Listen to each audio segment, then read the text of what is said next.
Good afternoon, everybody.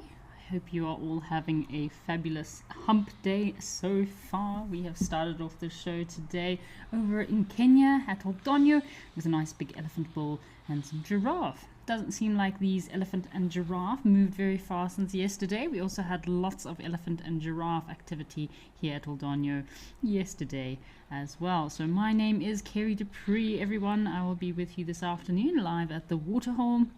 We have on our MC team here in Johannesburg, we have Julu, and on tech we have Mojulefa. So it's a lovely chilly afternoon today. I must say it is quite cold. Been outside washing my car and my feet are rather freezing. Johannesburg is quite cold. We've got some high temperatures of 14 to 16 degrees and low temperatures of 3 to 4 degrees early hours of the morning. So it is rather chilly here in Johannesburg. Apparently we are possibly expecting some rain and snowfall maybe on Friday, Saturday. So good luck with the cold weekend if you are in Gauteng.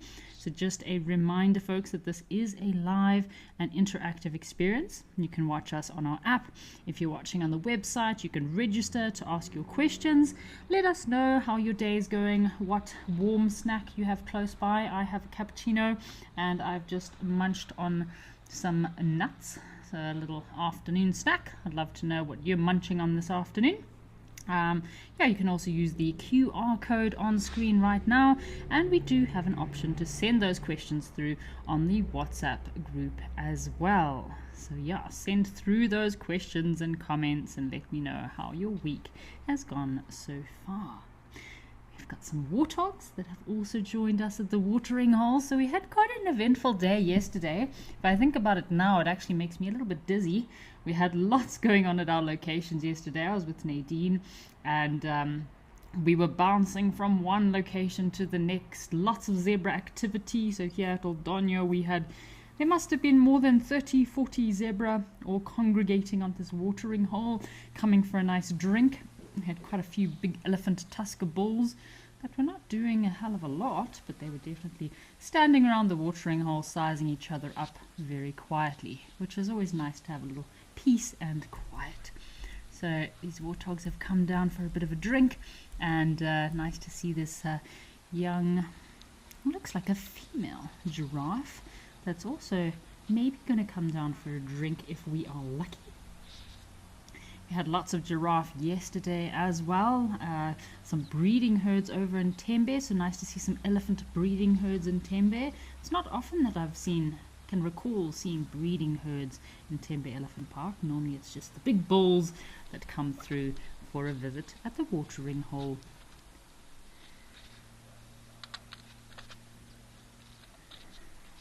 Let's see if our giraffe's going to come down for a drink. Oh, there we go.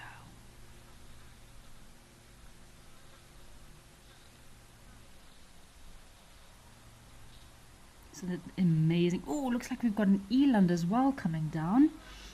Could be a nice big male eland coming down for a bit of an afternoon drink as well. So we've got some questions and comments coming through. So thank you for all those questions. Penelope Kenyan apparently spent the morning on the KZN beach at Salt Rock and even had a bit of a swim.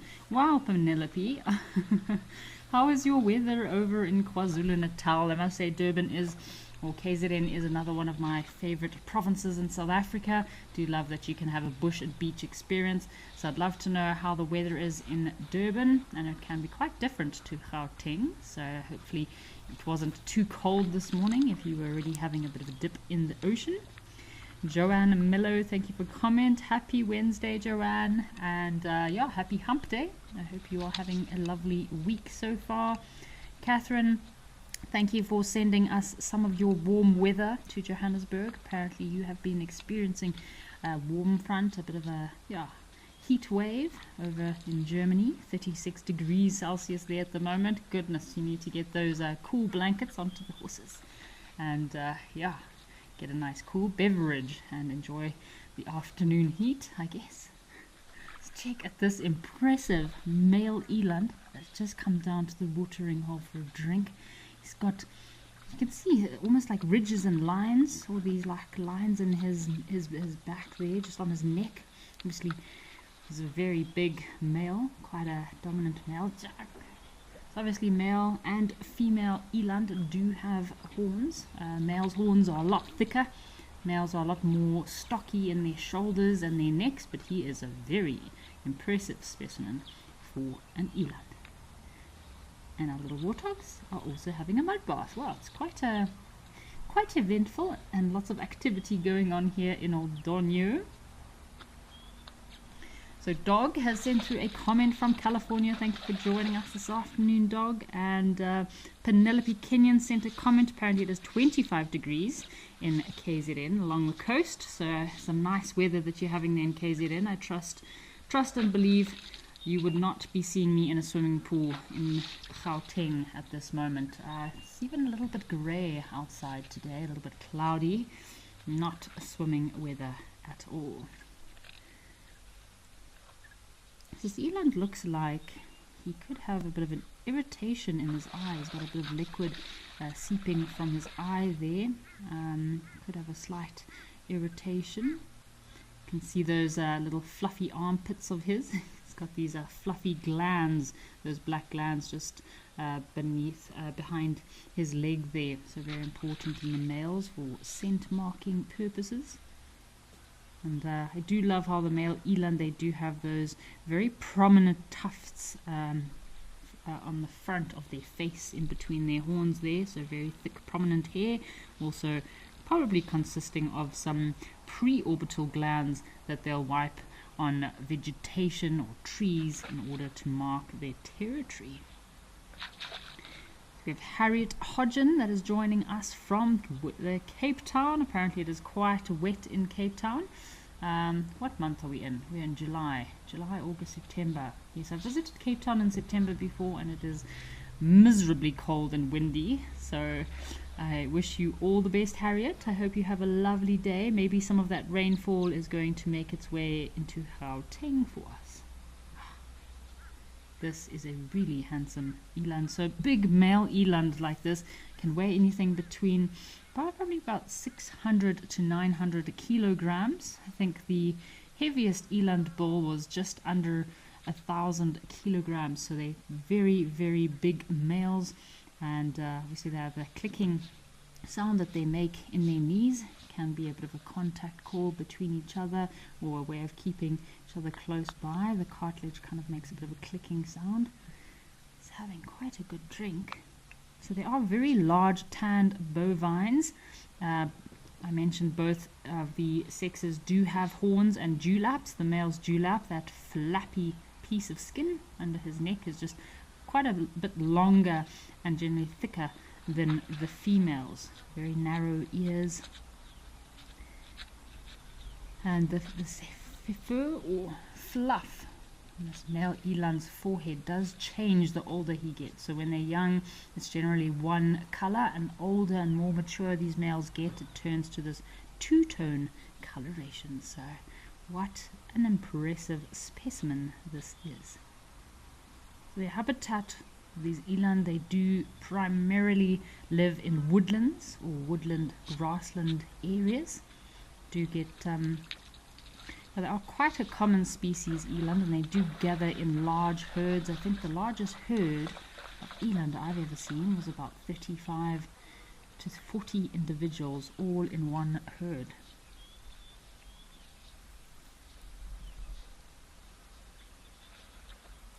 Got some more comments coming through from Kerry is sending her comments from Midlands in the Hilton. Apparently not much sun outside. Or lovely sun outside, sorry. So good luck with, Helga sent her comment through. I hope you're having some nice weather in the Midlands. But if there's going to be snow on the weekend, I know there's often ice and sleet and snow over in Hilton, Howick area. I do know Pietermaritzburg quite well. Yeah, those areas can get rather chilly in the mountains. Those Drakensberg mountains are covered in snow.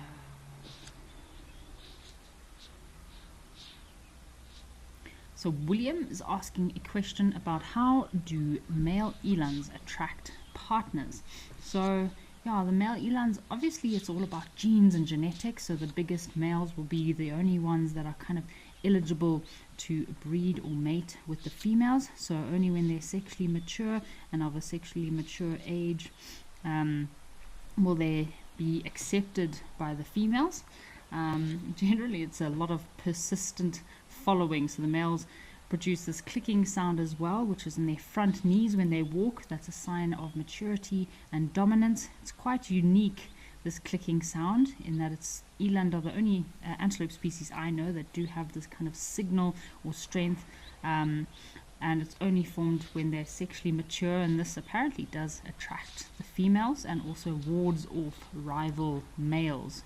So apparently the sound of these eland males and the clicking in their knees is caused by tendons or joints that kind of get louder as older they get. The more dominant bulls have a louder clicking than the younger bulls, so it can be a bit of a display for the females. So the males will also visually display as well. So as we spoke about, their scent glands, they will often go and rub their scent glands on the trees. They have those big gular flaps, their very heavy thick necks, their horns, so that's part of their visual display. And of course you have the hormonal scent display. That will be another way that the male will try to attract the females.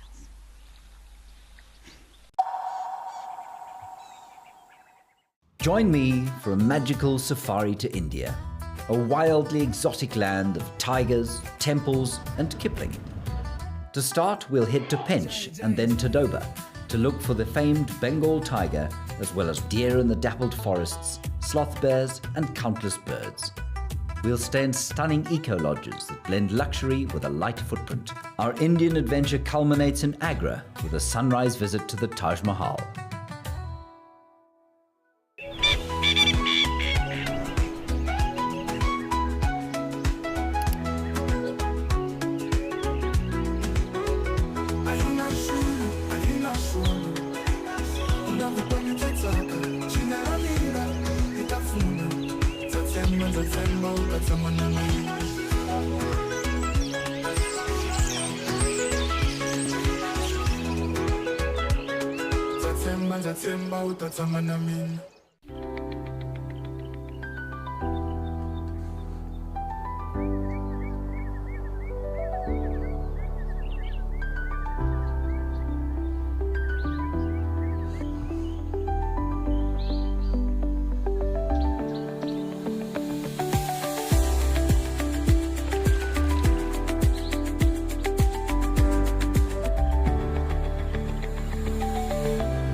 Step away from your daily stress and escape into nature with Wild Earth.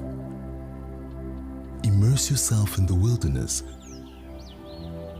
and become part of the natural landscape. Watch as everything comes alive. Join us as we slow down our thoughts, put aside our distractions, and reconnect with the wild. Some of you out there are brilliant at identifying hyenas. Now, why do you think people have got this huge misunderstanding about reptiles?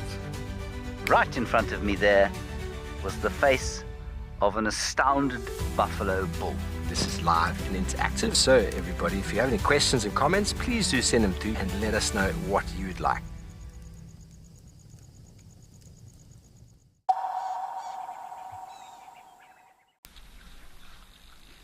Teresa has sent through a comment asking about which other animals mud wallow. So Teresa, there are lots of other animals that do mud wallow. For example, your buffalo love to mud wallow. Those Duggar boys will spend hours in a mud puddle. So buffalo, hyena, I've seen hyenas mud wallowing quite often. Elephants do love a good pool party and a bit of a sludgy mud bath. Rhinos like to mud wallow, so it's generally your thick-skinned mammals like to spend a lot of time in the mud. And as I mentioned earlier, it's not just for their enjoyment and our enjoyment, but it does serve quite a few very important purposes: protecting their skin from the sun, from insects, exfoliating their skin, and of course getting rid of all those nasty ticks, that might be embedded in their skin. So when they rub themselves on a nearby rubbing post, hopefully they'll dislodge all the ticks that might be in those little crevices that it's difficult for them to reach. It looks like a female on the left and her 2 sub-adult little piglets. So the females only have 1 set of warts up at the top of their face there, just below their eyes, and then the males will have 2 sets, 1 below their eye and 1 just above their tusks. So she's got quite small tusks, this girl, so I wouldn't say she's a very old female. I have seen females with quite curved, rounded tusks, but yeah, she's still got very small tusks, this female. Looks like she's got a rather itchy bottom.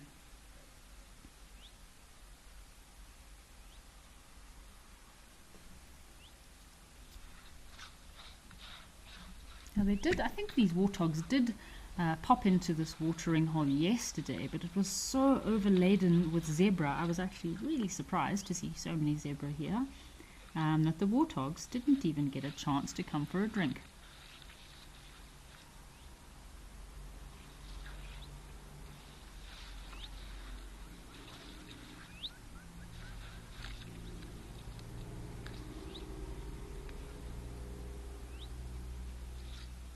I do love different warthogs that you see in different regions, different areas. I have noticed you can see quite a lot of differences in their size, their body size.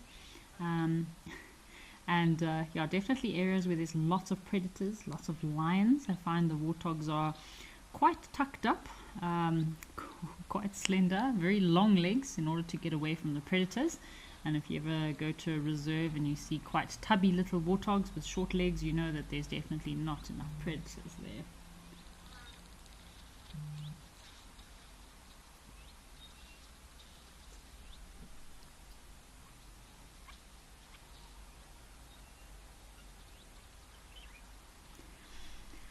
Alrighty, well, I don't think our warthog's going to hang over for too much longer, so why don't we link across to Elephant Pan over in Botswana.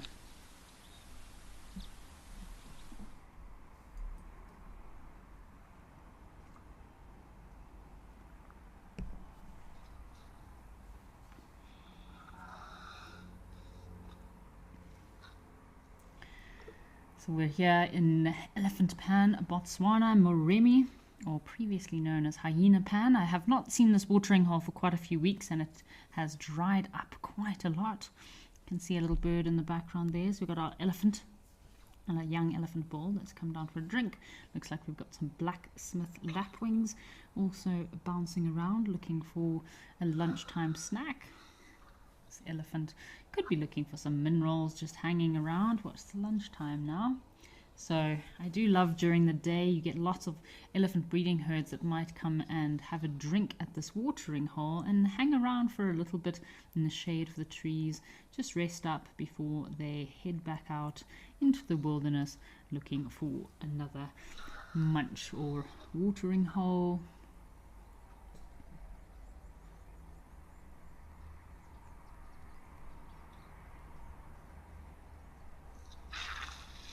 Sure, must be nice and cool out in Botswana at the moment. Early mornings, definitely cold. I think I was in Botswana this time last year, June, July.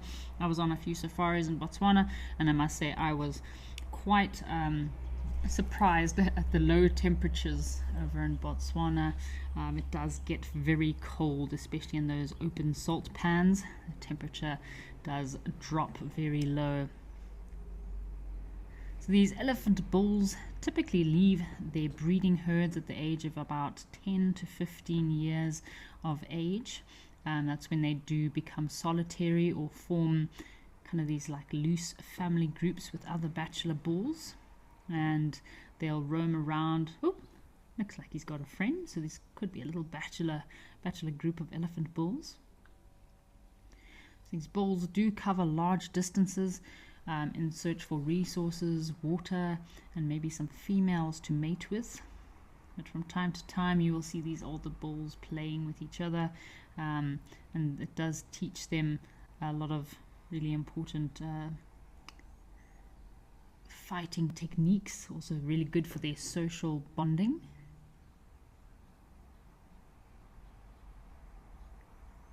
So one of these elephant bulls of this size, these bulls are probably, this is a bit of a younger one that's just coming in now, probably between the age of about 18 to 25, and then these other two bulls are probably a bit bigger, probably a bit older, maybe between this guy on the left here is quite big.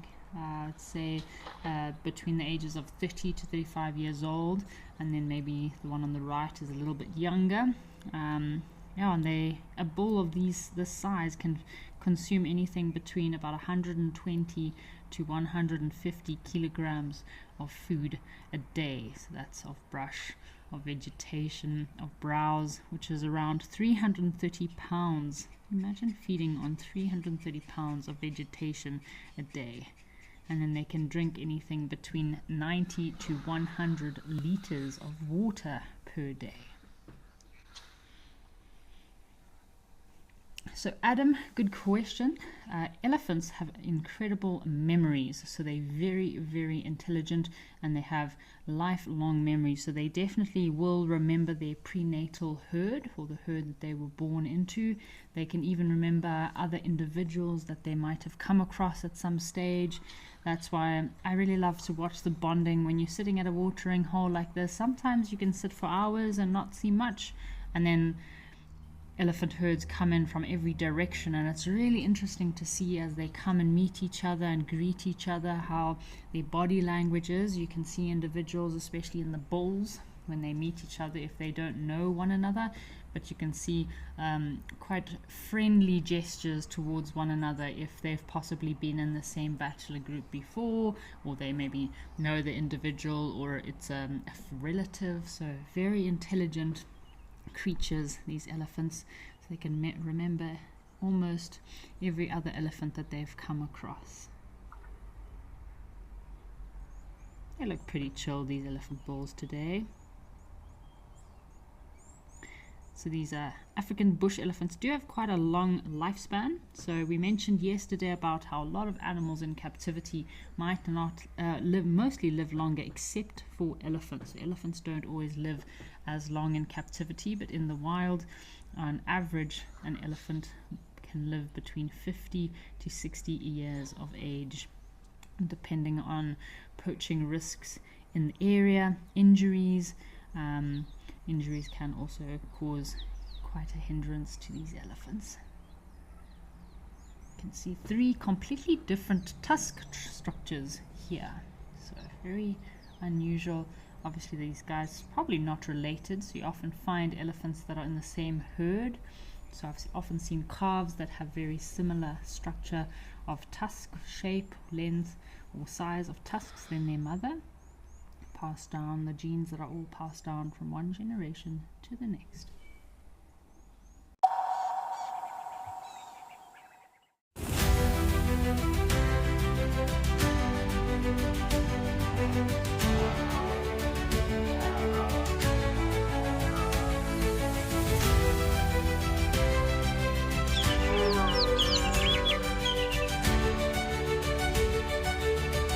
This is an unbelievable afternoon.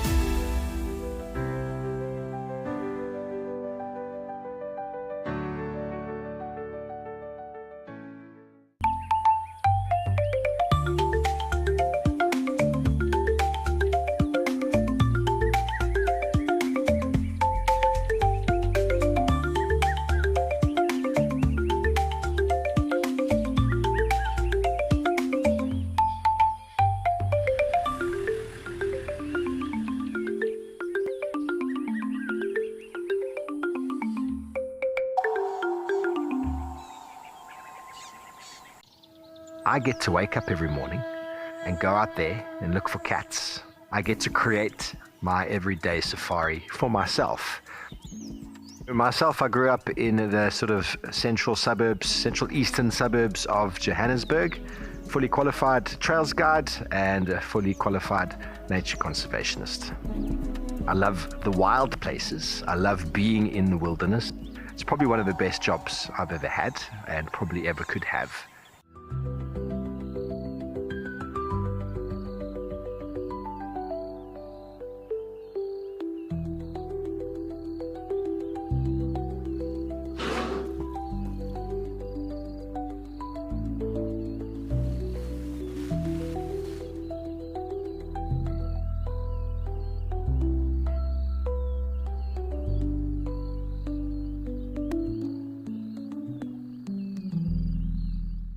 Can you hear that?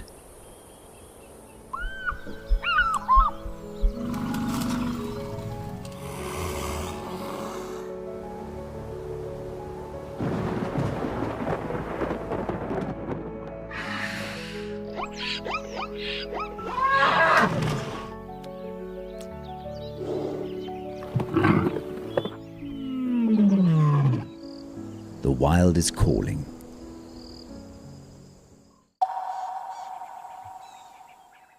Elephants do remember places that has caused them extreme stress. Like, for example, in Zimbabwe, often elephants do get hit on railway lines. So if they're moving through this area, these elephants often will move through and remember a bad event that took place. And every time they pass this specific area, you'll hear lots of screaming and shouting. So it's always kind of stored up in their memory banks. So I would not want to owe money to an elephant, I don't think, because he would never forget. He would definitely chase you till eternity looking for his money. So you don't want to owe anything to a big elephant bull like this guy. They prefer to come and drink from this fresh water source right at the base here.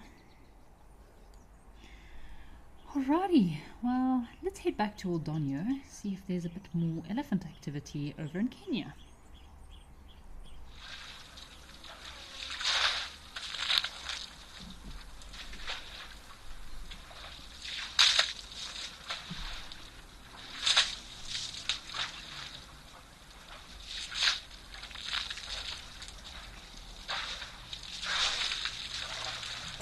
Well, it looks like we've got quite a nice gathering of elephant bulls here in Oldonyo. They've also come down to show us that they do like to have a good mud bath too. So on a hot day like this, when elephants come down to a watering hole, the best way and quickest way to cool themselves down is to splash some water behind their ears. In between their legs, get to those soft parts that help to cool their body down. So elephants' ears are filled with a lot of large blood vessels. So if you can have a look, this floppy ear, I think this is the elephant known as Mr. Floppy Ear. If you have a look behind his ear there, you can see all those tiny little blood vessels. Well, they're actually quite big. You can see them, they stick out quite a bit, and that's why they flap their ears so much, elephants, because those blood vessels in their ears help to cool down their body, as well as when they're splashing themselves. A very good way to thermoregulate their body temperature. It's almost like their natural cooling system. Hello, big boy. Oh, I think we had Floppy Ear yesterday as well. He was also here at the watering hole. Nice to see he's around. Hopefully one time the big Tusker elephant will also come and pay us a visit.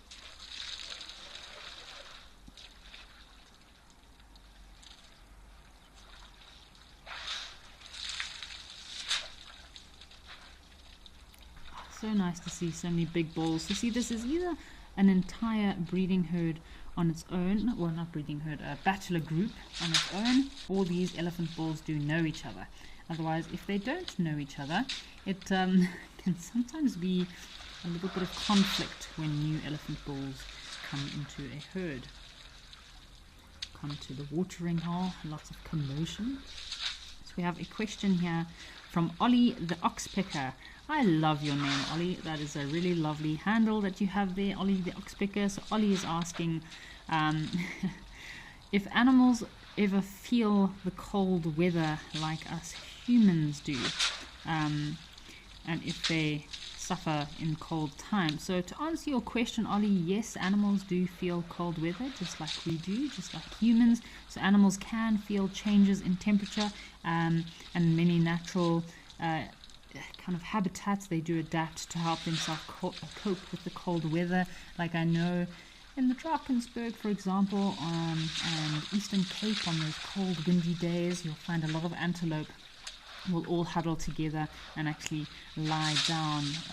Obviously they'll have their heads still up, but they'll be kind of like, lying down on the ground, staying out of the wind. In the rainy weather, lots of animals will seek refuge under trees. So elephants do feel cold as well, even though they do have that very thick skin of theirs. So in high altitude areas or during very chilly mornings, they can feel this cold weather, so they might move around a lot more just to elevate their body temperature and prevent them getting too cold. But these little body hairs that these elephants have does help to promote heat loss. So it does help to keep a lot of their heat in their body. Those tiny little hairs. So we have a question from Eagle Lover. So Eagle Lover is commenting that he can't remember ever seeing lions at Aldonio. So Eagle Lover, I've never seen lions live at Aldonio, but I do know that there are a few lions that do frequent this pan.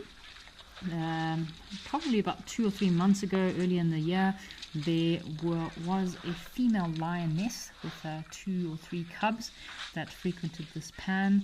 I know about a week or 2 weeks ago there was also a cheetah that came and visited this pan as well. So there are lions around in this area in Aldonio. A cheetah come to this watering hole, and a lot of small predators too. So I more frequently on the African Instagram page see posts of course there's jackal. I've seen jackal here during they come at night quite a lot. There's a few little genets that also frequent this pan as well, and I think I can recall maybe seeing a caracal at this watering hole. So definitely a lot more sightings of your smaller predators than bigger predators, and I think there's been a few leopard that might come through this area maybe for a drink, but it's quite a busy watering hole, especially during the day, so lions would have to pick their moment quite wisely so that they don't bump into any elephants when they come down to the water, because elephants do not like lions at all.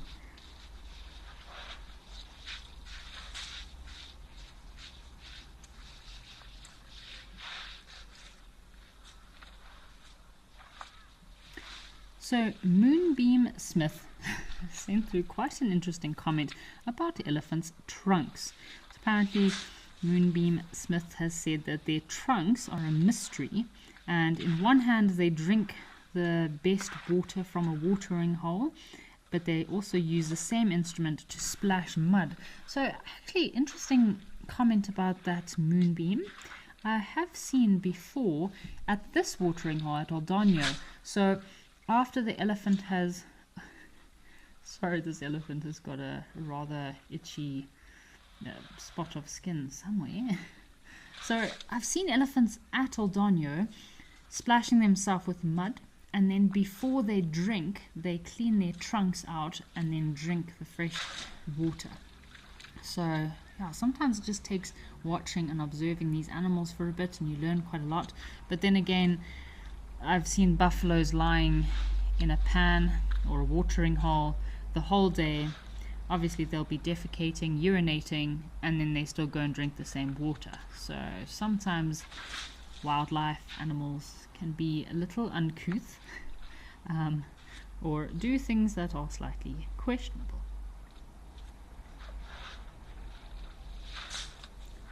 So Maisha from SA, yes, I agree with you there, Maisha. It is wonderful to watch these elephants splashing around, and yeah, just watching these elephants as the day goes by. I must say, this big elephant bull with his bottom facing us, he's quite entertaining with his scratchy leg.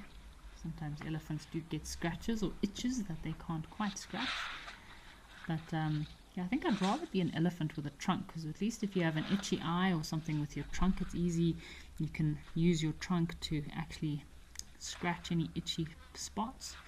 But yeah, for example, I know zebra are quite close-knit family harems, so they do also scratch each other on one another. So you might use your another zebra's bottom to scratch your itchy face if you've got something itchy.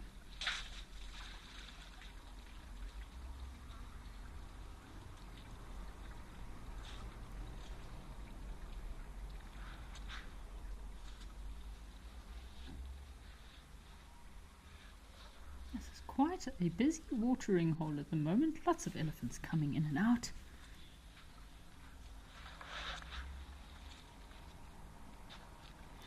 we have a question coming through here from Karen. So Karen has asked about the elephant's tail hairs. Karen has noticed that some elephants have very Spartan tails, and other elephants do not have much tail hair. So Karen, to answer your question about the elephant tail hair, so yes, it can be an age factor. As elephants get older, their tails do wear down and thin out. The hairs will break off, especially in older bulls or matriarchs who've been through many decades of rubbing against trees, thorns, and even other elephants. So yes, age can be a bit of a factor affecting the hairs on their tails. With big bulls, they often have sparser tail hairs, particularly in older individuals. So to me it seems like age. It can also be genetics. It can also be habitats, influenced by elephants' habitat and their lifestyle. So elephants that live in very dense, bushy, thorny areas, anywhere with maybe acacias or sickle bush, often their tails might get caught on some of these thorny areas. And then of course genetics so can play a big role in these elephants' thick or thin tails, but also parasites. So you do get some parasites like flies that might lay their eggs inside the elephant's tail, and could end up becoming quite itchy, like a mange, and then the elephants end up scratching off a lot of their tail when they rub their tail away. So the same thing happens with horses and zebra. Often they can get a myopic mange, so either a mange or a skin parasite, an internal parasite or external parasite, that with lots of friction and irritation they can actually end up rubbing off most of the tail. This elephant bull in the middle here seems like he's got a very lazy trunk.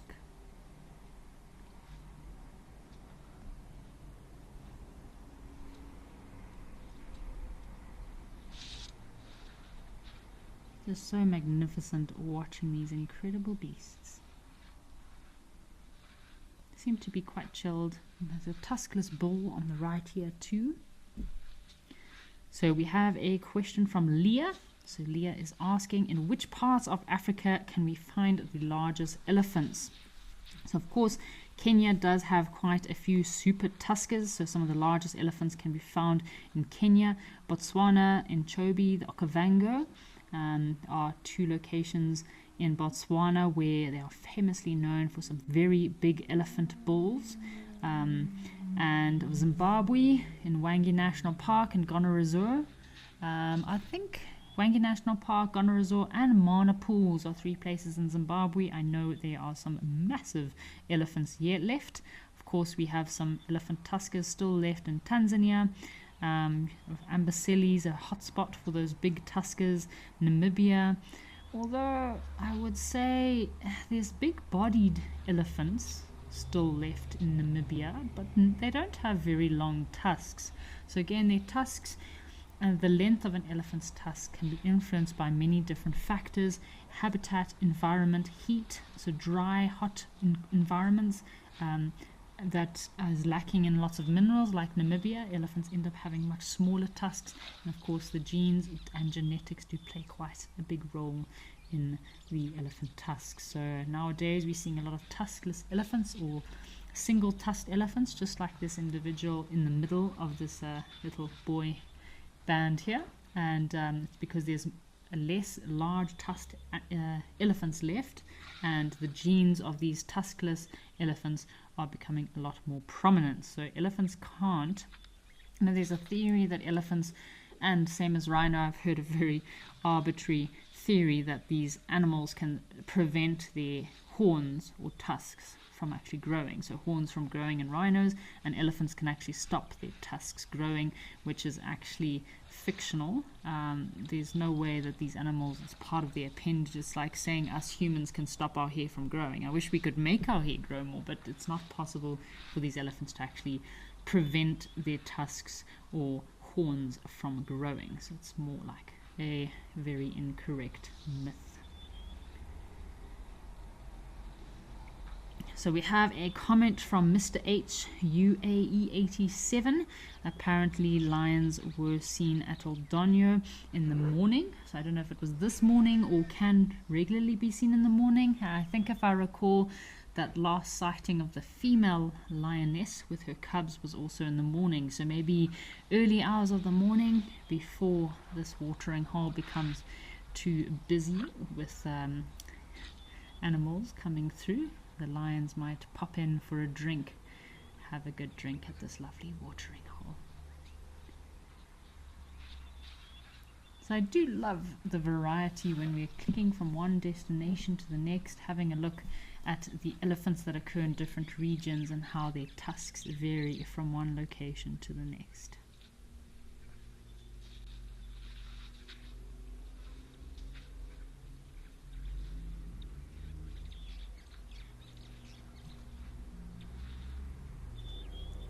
Alrighty folks, why don't we link across to Tower Lodge and see if we can find some more elephants.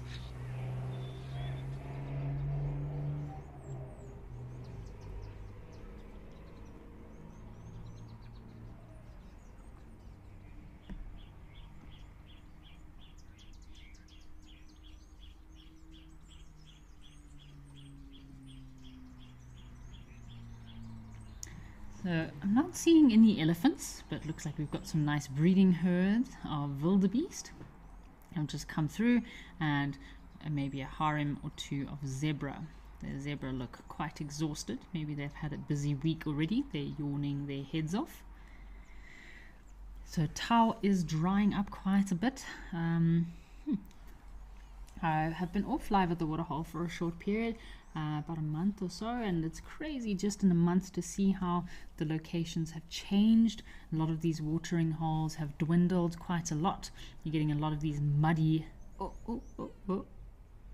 these muddy banks starting to appear. That's more difficult for the animals. Have to walk a bit further down to the water, put themselves at a bit of risk to get a drink, just like one of those young wildebeest. Looked like he could have been almost stuck in the mud. Not a good thing when you've got some hungry crocodiles close by.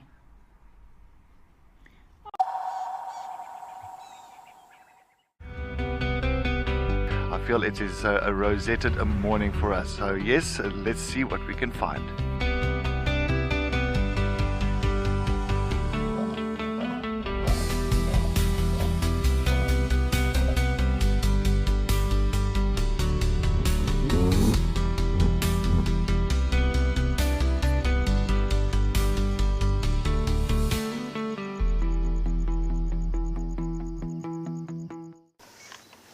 Even a hyena coming into the action as well now. Oh my word! She's stalking the hyena now. Leopard, hyena, lion, all together in one shot. Oh! Whoa. This is action-packed.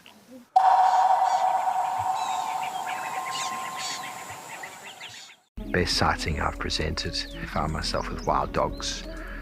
We chased the dogs around, chased them around. They ate an impala. We got the end of that. Then another impala went into Gowrie Dam down the road there, and the wild dogs went around. Eventually the impala came close to the bank. One wild dog went and grabbed it and then just pulled it out and just did what wild dogs do. It was an emotional experience, but it was very, very special.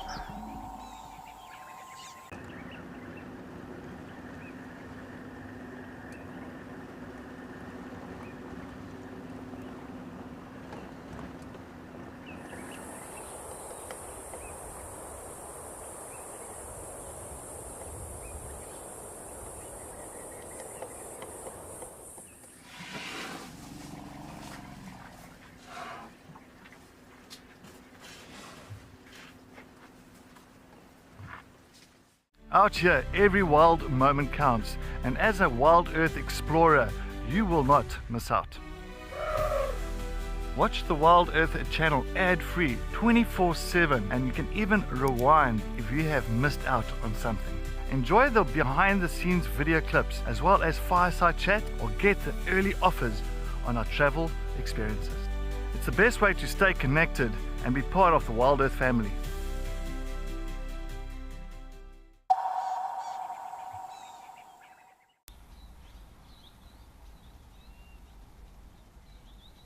Look at those eyes. Very mischievous little face. So these are probably sub-adults. I'd say they're about probably between the age of 2 to 3 years old. I don't know if I would groom my siblings like this.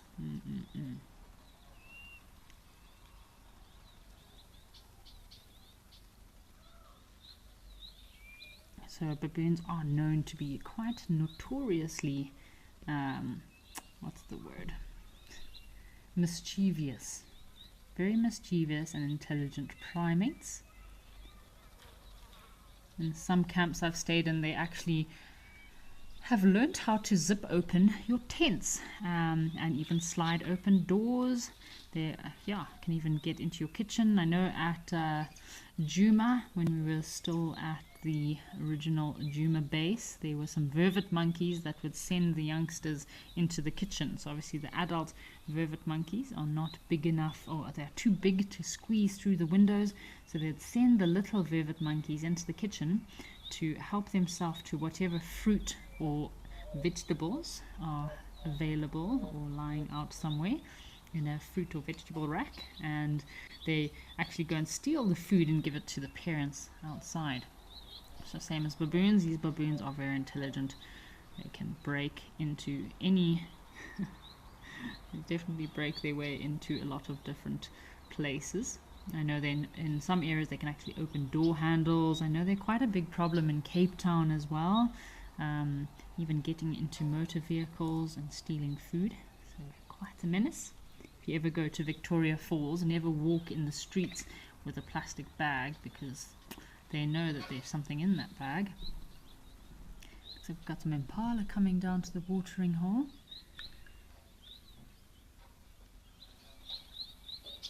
So Andrea, yes, these baboons, they are very entertaining. You can watch them for hours, and I always am so amazed at how similar they are to us humans. Very, very similar. As I mentioned, I don't think I would be grooming my siblings. I don't think I could sit and groom my siblings. It's quite a big job, that. Lovely female impala coming down for a drink of water. It's quite interesting, these baboons during the mating season. I'm sure a lot of you have heard or experienced male baboons kind of courting the females. So the males do make quite weird grunting noises. They do flash their big canine teeth and often follow the females around quite awkwardly for quite a few days. Once the females show they're ready to mate, they'll present their swollen behinds, which can be quite hilarious and huge from time to time. It's very unusual that's quite attractive to the male baboon when the female baboon is in season. And that's how the mating dance of the baboons begin.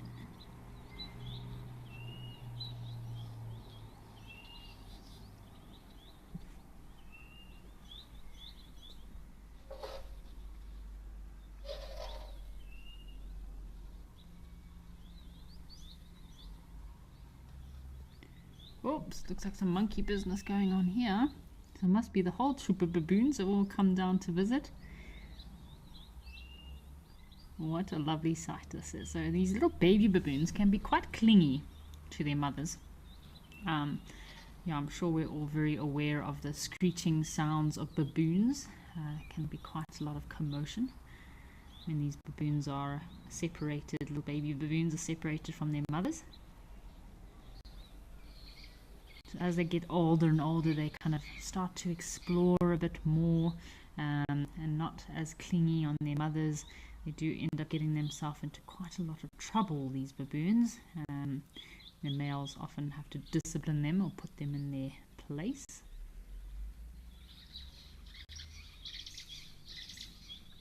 Lots of family politics that goes on in a family of baboons. It's almost like a soap opera gone wrong, I would say. Whoop. Whoa, what's happening? See that little baboon This baboon just rolled his eyelids back, looked like he was looking at something in the water. So they can walk upright, baboons. A lot of primates, that's how they cross a water source. They actually stand on their back legs and walk upright. It does look quite unusual, but very human-like.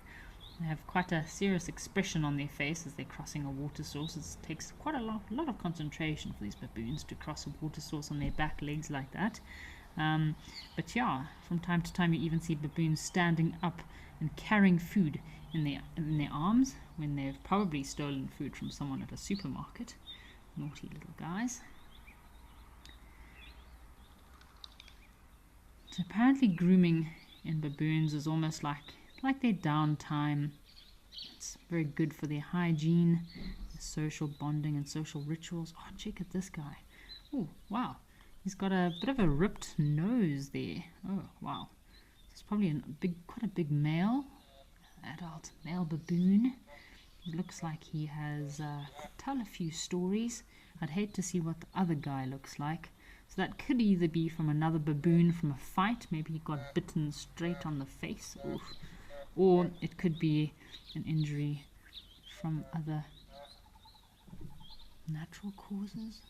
Looks like he's also got something unusual on the left-hand side of his face there. I don't know if it's just flowers, but this does look like quite an old guy. Looks like he's got lots of stories to tell and he's rather tired.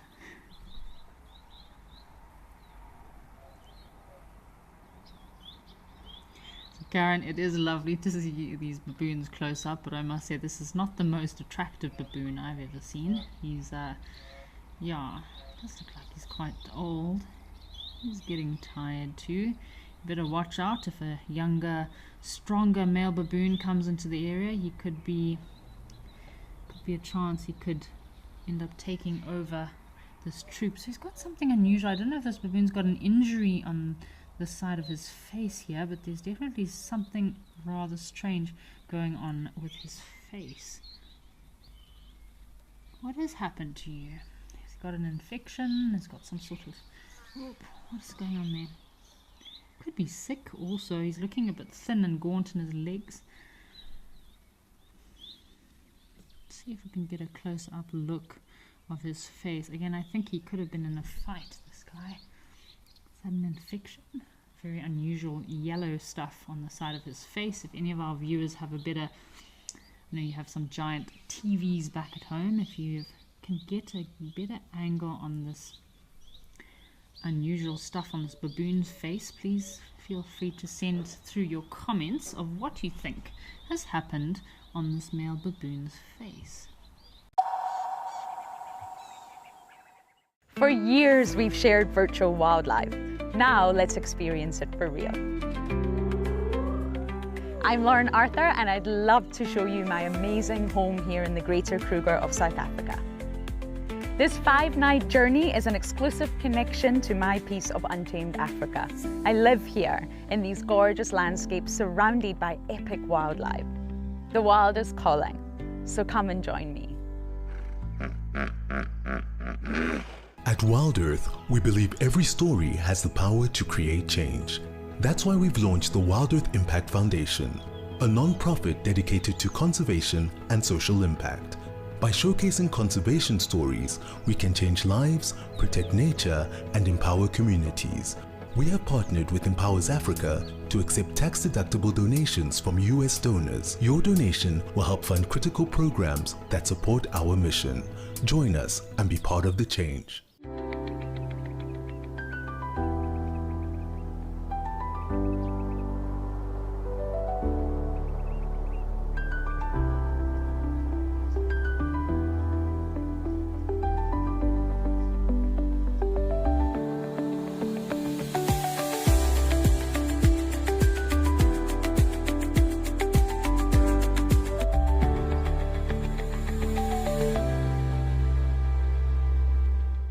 Welcome to Safari Spotlight. We'll be And you pretend like you're a salesman, eh? Got no idea what's going on this reserve. Expecting the unexpected. Are we stuck down there? What am I trying to do? So we have another giant of Mabula. That was incredible. This is unbelievable. It's going to be a spectacular afternoon.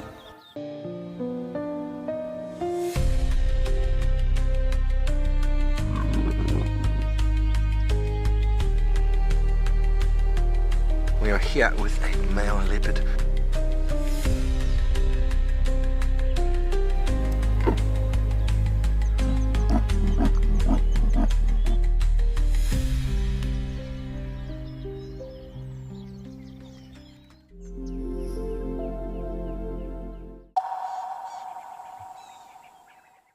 And decaying tissue, so it's not always a terrible thing.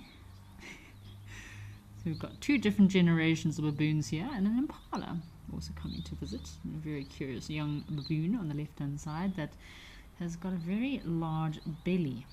I think he definitely went to the all-you-can-eat buffet last night. There must have been all-you-can-eat sushi somewhere, because he looks like he's got a bit of a bulging belly.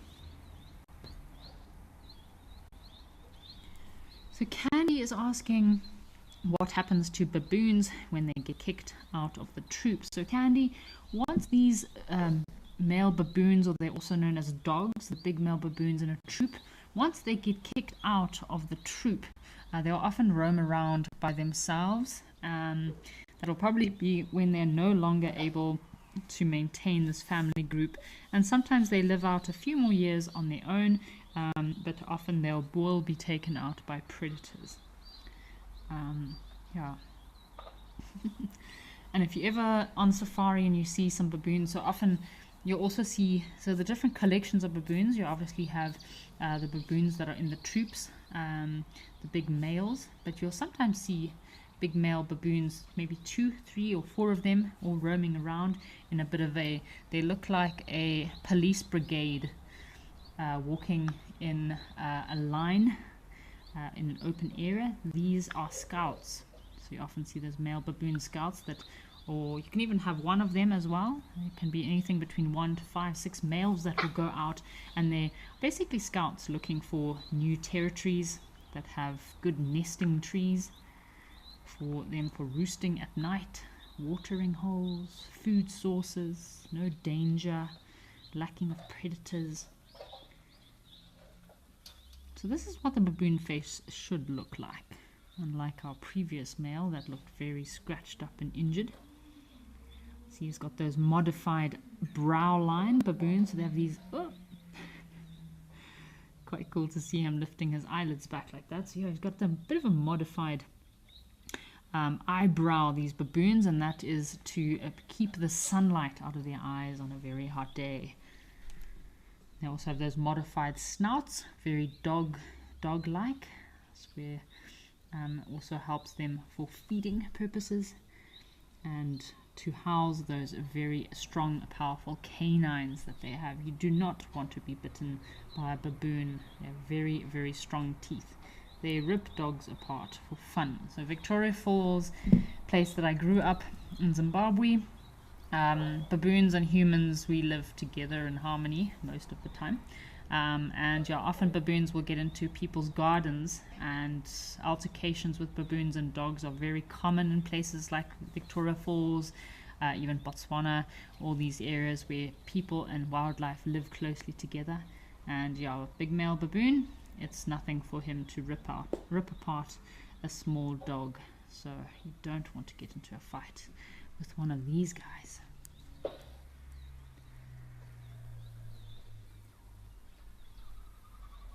Hello, baboons. Looks like they're having an absolutely fabulous Wednesday.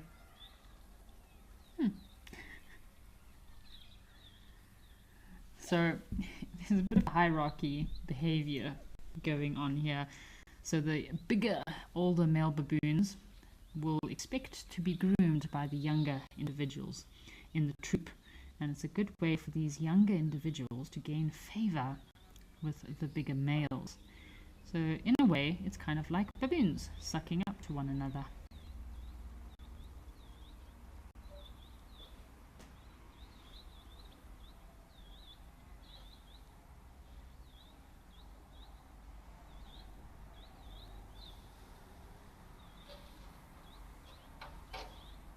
it's really lovely watching these baboons here in Lentore. Every now and then there's a few troops of baboons come through here. I get really cool sighting. I know during the day this watering hole can be a bit quiet. Obviously there's nice little bird parties that come through with all your little firefinches and waxbills. There's our hummerkops, sometimes our little ground squirrels. If we're lucky, like right now, the baboons come through. And but at night this watering hole really does come alive. There's been some incredible leopards that have been photographed at this pan, this watering hole. The striped hyena, caracal, genet. Yeah, really incredible footage that has been logged at this camera. I'm trying to focus in on this little baboon that's sitting by the tree, trying to look very important.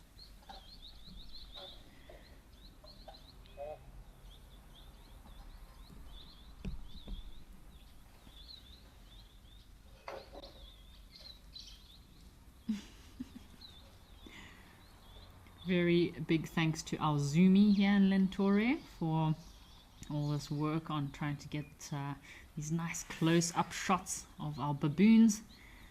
Something about their eyes, they've got these just deep hazel penetrating eyes.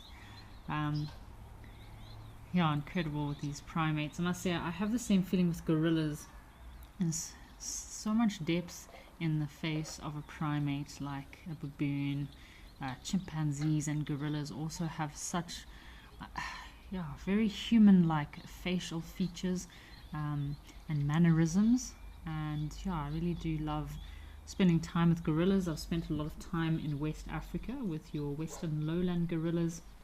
I've probably done over 500 or 600 gorilla treks with western lowland gorillas, and you learn so much about these creatures. The more you watch them, you learn about them, and just the hands and the eyes, so similar and just so intelligent, such intelligent creatures.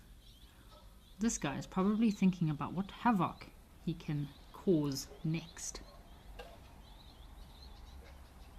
Don't let that sweet face fool you, because trust me, these baboons can be very naughty creatures. Notoriously mischievous.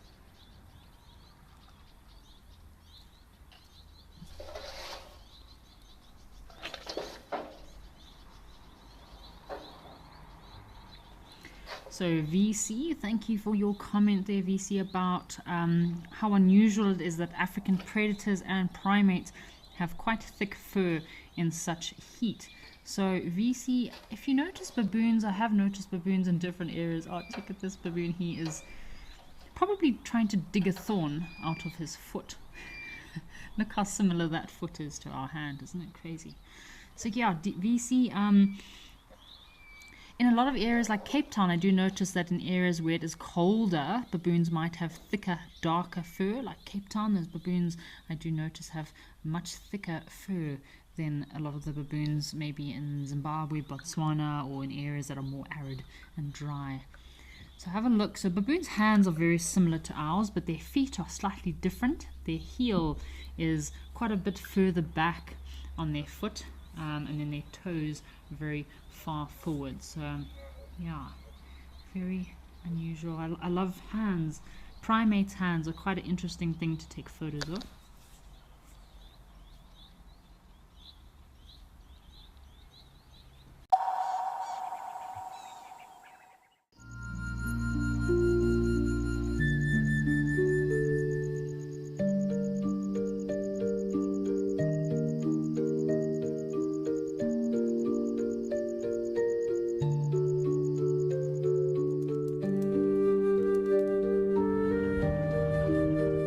This unfolds in front of you.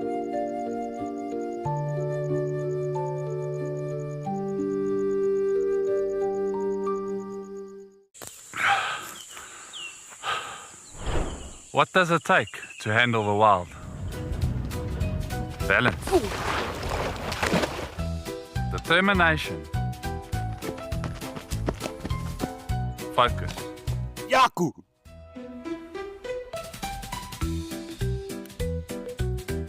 And gear that can take a beating so you don't have to.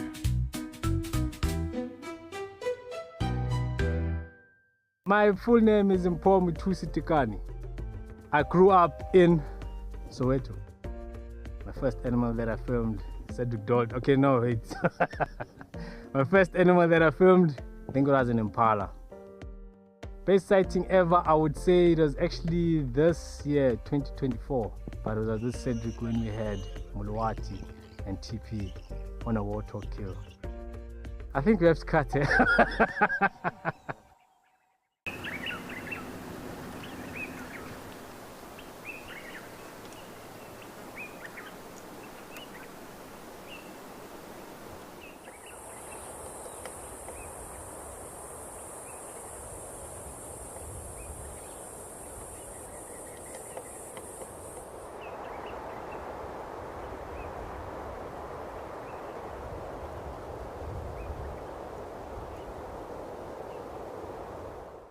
If you love watching Wild Earth, here's a little tip. You'll gain access to the channel ad-free. You can rewind and rewatch sightings and gain access to our live Tuesday safaris. There's also behind the scenes videos, fireside chats, and every safari live episode whenever it suits you. It's just the best way to connect with nature.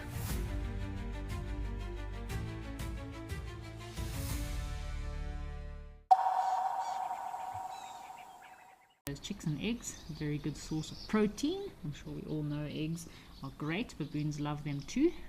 Everyone loves a good eggs benedict. And then in the dry season, when food is very scarce, you will see big male baboons. Unfortunately, in the lambing season, so kind of in the lambing season, but even at the end of the dry season, big male baboons, they will take down baby impala or little baby warthogs if they get a chance. It's very dry, not much food around at the end of the dry season, so the big baboons will take that opportunity for a meal. And then unfortunately during the lambing season, same thing, and they can be quite brutal baboons. If you do ever hear of a baboon kill and you're a bit squeamish, I would not go and watch, because baboons, just like wild dogs, they don't always kill their prey before they eat their prey. So I've often seen goats in the village or impala being eaten by a baboon while it's standing bleating away. So not the most pleasant sight. Those baboons, big males, use those incredible canines of theirs. That's why quite formidable those teeth of these baboons, even to cheetah. So baboons will easily chase cheetah off of their kills. Just like at Mabula, those male cheetah boys there are quite afraid of the baboons in the area. Beak and I have filmed on a few occasions the big male baboons chasing cheetah away from their kill. Unfortunately, cheetah will have to move because a big male baboon like this guy is going to cause quite a lot of damage. Look at this male. He's quite an impressive olive baboon.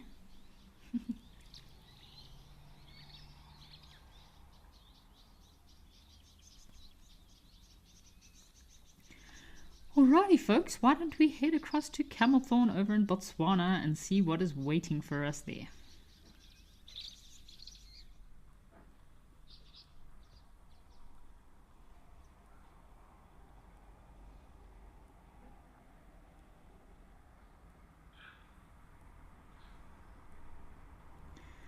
So this is one of our new locations that we have on the Africam circuit. It's known as Camelthorn Farmstead over in Botswana, very famously known for lots of hippopotamuses. Yesterday we also had quite an interesting hippo display, lots of hippos vocalizing, lots of crocodiles around this pan also, as you can see, and I think I have also seen quite a lot of zebra and plains game do come down here. Yesterday we had a really cool sighting of a female hippo with her little baby hippo that was up to mischief and playing with its snout in the sand.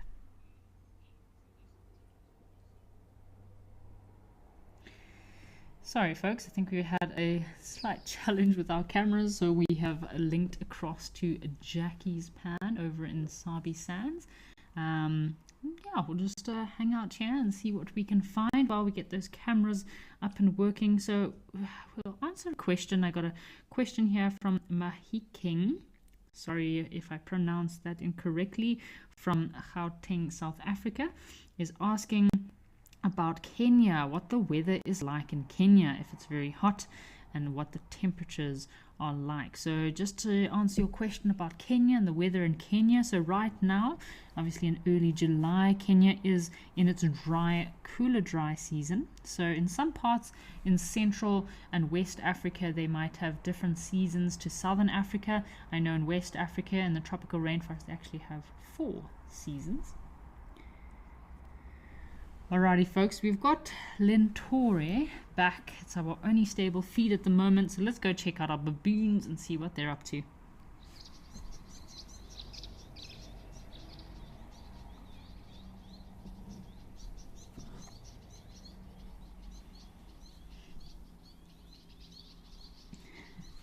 So it looks like there's a bit of PG rated shots that are going on here today. These male baboons are asserting their dominance, so this is one way of the baboons asserting their dominance. Obviously a very maybe interested female baboon just off to the left. Maybe this male is trying to impress her with his large size. He is a very impressive male baboon, I must say. So we did have a male baboon just here earlier. We'll keep an eye out for him. Shame he's a bit of an older guy. He looked like he had been in a fight. Shame he's got a nasty cut, an old injury on his nose. His nose has been split a little bit. Maybe he got into a bit of a bar fight. But the side of his face looked quite nasty. He's probably got a hole in the side of his face, maybe with a bit of an infection or some maggots in there. So we'll keep looking out for this guy. So to answer your question about the Kenya, so we're also in Kenya at Lentore here at the moment. So during this time of the year, they'll be experiencing temperatures between about 24 to 30 degrees Celsius or 75 to 86 degrees Fahrenheit during the daytime. And in the early mornings and evenings, the temperature will drop to about 10 to 18 degrees Celsius or 50 to 64 degrees Fahrenheit. So it does feel hotter in direct sunlight due to the high UV rays and dry air. But I'm sure if you're sitting up in the shade, just like these baboons are, it does make the weather quite nice and cool. Might even need a little bit of a jersey. So got some more comments coming through here. So Catherine has sent through a comment, a lovely waterhole safari. Thank you for joining us today, Catherine. Yes, we're just enjoying a little bit of monkey business. Looks like those baboons are probably up in the tree just above the camera here, and the pods are falling down. So it's a nice afternoon chill spot for these baboons to come and just hang out. Obviously not too worried about predators. There's probably 1 or 2 males up in the tree keeping a lookout, making sure they don't get snuck up on by any predators like lion or leopard. I have another comment from 667 Venom or 667 Venom asking the wildest thing that I've ever seen. Great catch with this cheetah. Let's see. What is the wildest thing I've ever seen? 667 Venom. I'm not too sure, but I'll definitely say my time at Juma, I definitely saw a lot of really awesome wildlife encounters with Lalamba. For me, that was very special. So many wildlife encounters and wild dogs. I've had a lot of really good luck with wild dogs. I know Mabula was a bit quiet last time I was there, but I believe Eric had some great luck with those wild dogs. So I'm dying to get back to Mabula in August. Yeah, I think last year August was my first time in Mabula, and we had some great sightings of those wild dogs. So I'm hoping that we will still get some wild dog sightings. But yeah, a great wild dog sighting I had at Juma was when I was watching Lalamba up in a tree during a very windy afternoon, and we had James that was following a pack of wild dogs, followed by a very strange hyena. Oh wow, look at that. So you see those nasty teeth there. If that other injured baboon was in a fight with this male baboon. It's very easy for those baboons to rip a hole in each other's face or injure each other with those nasty teeth. Even lions would be afraid to get on the wrong side of a big male baboon like that. But 667 venom, I'd love to know what your wildest thing that you have ever seen is. Send them through. I'll definitely go with some of my sightings on Juma, some wild dog sightings at Mabula, and I've once as a kid growing up we also had wild dogs chasing a kudu into our backyard, and they made a kill literally on our fence. It was quite a crazy sighting. So yeah, I'd love to know some of our viewers' favorite sightings, so please send through those comments. Let me know which is your wildest wildlife experience. So VC was commenting about the canines of these baboons, and they do have very impressive canines. So we've got some sparrows here, and could be some little firefinches. What finches are these? Maybe the African firefinch. Nope. Some females. It's chased away a male. What do we have here? Little bird parties. They will come down to drink at the watering hole close to these very thorny thicket areas, and that's to protect them from any birds of prey that might come down. So the other day I did actually see, shame, it was a black sparrowhawk that swooped down and killed a dove in the park the other day. I just heard the sound of this sparrowhawk flying through the palm trees. So it was obviously sitting watching a sparrowhawk was sitting watching a little dove, and the sparrowhawk had dove for lunch. That's something that does happen at these watering holes. If you're patient, you might catch a bird of prey swooping down and snacking on a little finch of some sort.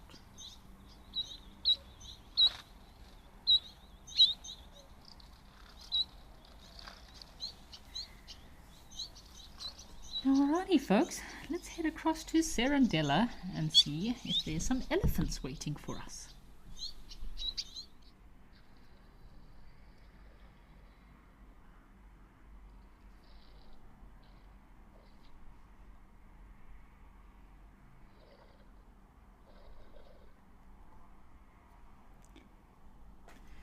Alrighty, so this is a new camera for me. I've never been here before.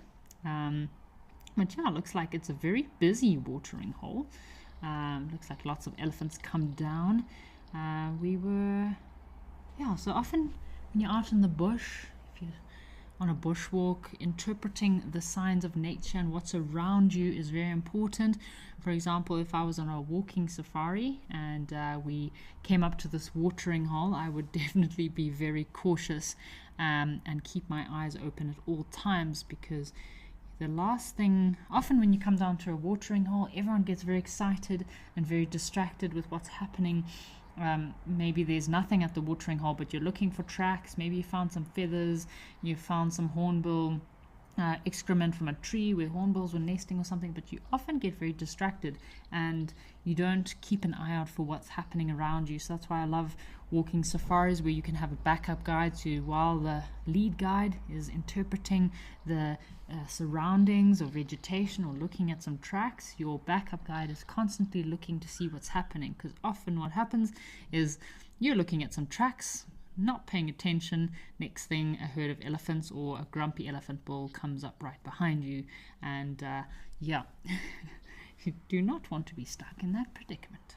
But this elephant is quite close. Whoop. I don't know who got more of a fright, this elephant or me. I got quite a fright. He must have picked up a scent of something. A bit of a fright. So Spas Inkov has asked a question about male baboons and showing off to females, and if I've ever seen male baboons fighting for females before. So Spas Inkov, I think you must have missed earlier, I did briefly touch on male baboons and how they vocally try to impress females, visually try to impress the females. Yes, there can be fights between males, especially if a new male is trying to come and take over a troop. There can be lots of fighting. It's kind of like the gym bunnies. If you imagine a big roided up gym bunny that's just come out of the gym and he's going to look for a lady, that's just what baboons are kind of like. Big male baboon dogs are kind of like to be there. Yeah, anything that they've got their chest or, you know, all puffed up and ready to go find those ladies. Anyone that gets in their way will be taken out. So yeah, the males will be very vocal. They'll be very physical with any other males that come into the area. They yawn a lot, displaying those very sharp teeth of theirs. And yeah, they will use physical forms of dominance with any other males in the area. So yeah, as I mentioned, baboons, primates, humans, we are very much alike.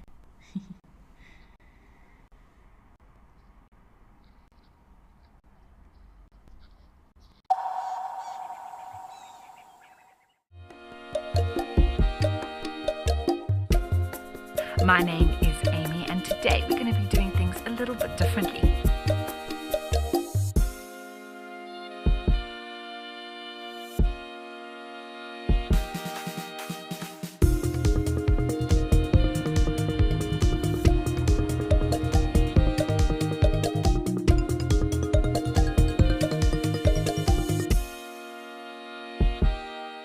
The Wild Earth Impact Foundation is a non-profit that uses the power of wildlife storytelling as a force for good. We create sustainable development projects that showcase conservation stories, empower people, and inspire environmental action. As a registered South African PBO, you can make a tax-deductible donation to the Wild Earth Impact Foundation. To find out more, visit our website.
Out in the bush, and this elephant pathway here that this male elephant just approached from looks like a really great path to go and explore.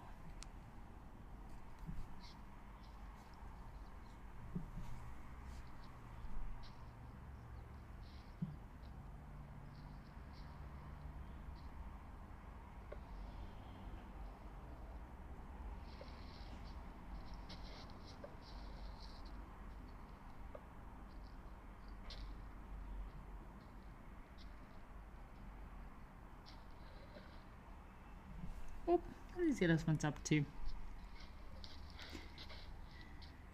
So nice to see these elephants up close and personal. You can see all those small details in their skin, all the wrinkles and creases in their skin. Could tell a lot of different stories.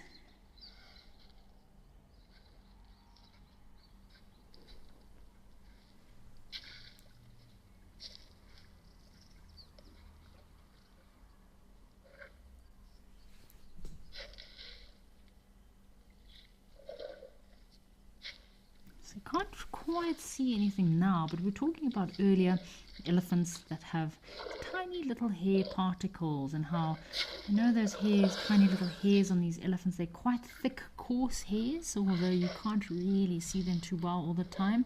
They're so important for the elephants. It's great for their sensory, so it's they use it to feel if anything is on their skin, but also apparently helps to reduce the loss of heat. So in a way it does kind of insulate them a little bit, even though it's not much hair, but yeah, in order to prevent them losing too much heat when it is a cold day or rainy weather.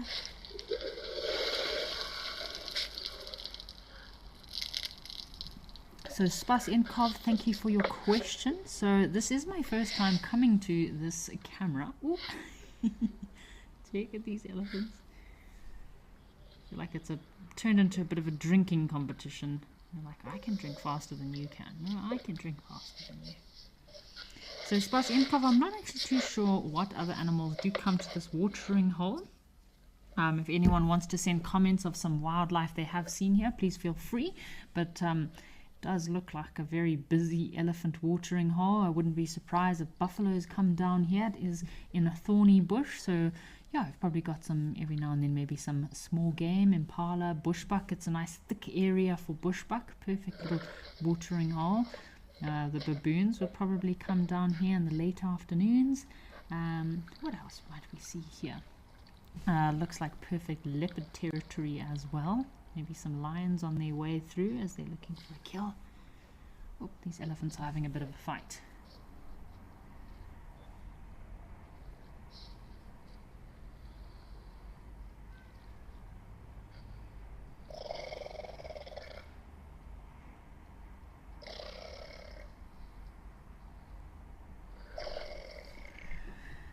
This is a normal part of being a young elephant bull. Lots of playing and play fighting. Constant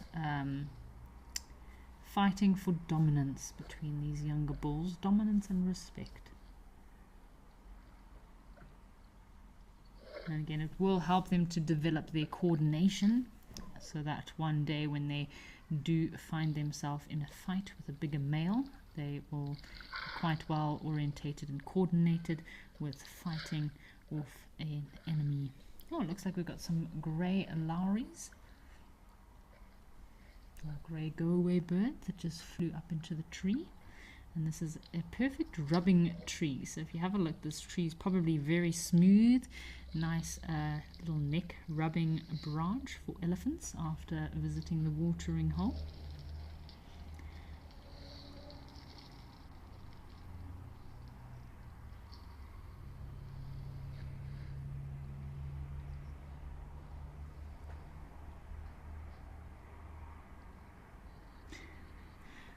This elephant at the back is quite mischievous. Seems to be enjoying causing mischief and mayhem. And I find it very refreshing how young animals are always so full of energy and, yeah, very curious and full of spontaneous life.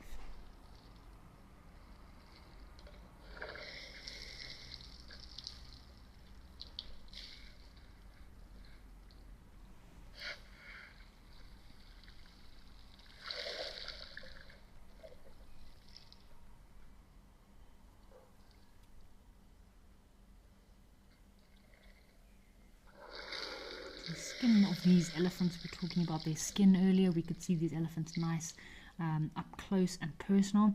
So elephant skin can kind of measure to about 2 to 2.5 centimeters, or around about an inch thick in some places, especially like their back and their flanks. So that's probably the places where the skin is the thickest, but around their ears and belly and armpit it's generally much thinner. And that's where we mentioned about earlier, on a hot day elephants will drink water or suck up some water and splash behind their ears and in between their legs or in their armpits there. Nice thin skin, also a very great place to cool themselves down quickly.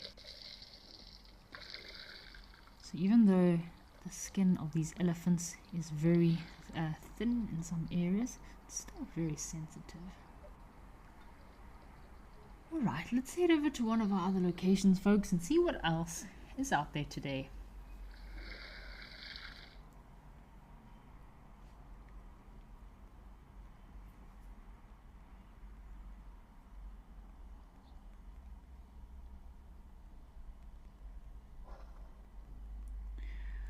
Oh yay, we've got some visitors at the watering hole today again, and I wonder if this is not the same pair of rhino that we saw yesterday. So we had a little baby rhino here yesterday as well. I think it's the same one that was also playing with this datura plant. So have a look at this spiky, thorny crown looking dead plant is a datura. It is an invasive species, so it is, was being played with yesterday by this little rhino. He was having quite a good time with it, sticking his head inside. So it's obviously the perfect time for these rhinos to come down for a drink. So these are the white rhinos, folks, the most prominent rhino species in the Eastern Cape. They are the largest of the two, so a lot bigger than our black rhino. So these white rhino were introduced into the Eastern Cape through a conservation project. So a lot of areas actually became completely voided of rhinos, and reintroduction programs have helped to reintroduce rhinos into areas where there were no longer rhinos anymore. So in Victoria Falls, Zimbabwe, my father reintroduced black rhino into that area after they had no black rhino within that area for probably 25 years. So yeah, big thanks to all these organizations that tirelessly work to keep these rhinos safe and sound. You can see this female has a tracking collar there, which is for her safety and protection. And this little baby rhino is taking a bit of a nap. I think it's quite a hard life to be a little rhino. So historically, white rhinos did occur in the Eastern Cape, and they did thrive in these areas. They used to occur in high numbers, but today they can only be found in private reserves and national parks like Addo Elephant Park, Shamwari. Obviously, we've got founders here. Your smaller game reserves are the only kind of strongholds of these white rhino populations within these areas.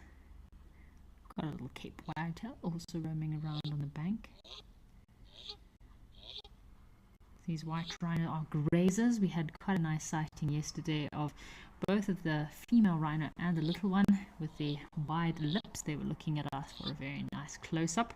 You could see the very prominent square-shaped lip of theirs, which is modified because they are grazers. They do feed mostly on short grass, and they do play a very vital role in shaping the savannas and their ecosystems. So to me, these rhino are almost like lawnmowers of the bush.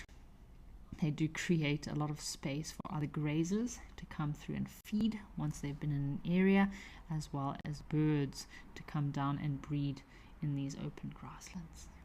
Hello, Mr. Wagtail, the Cape wagtail that hangs out at this watering hole.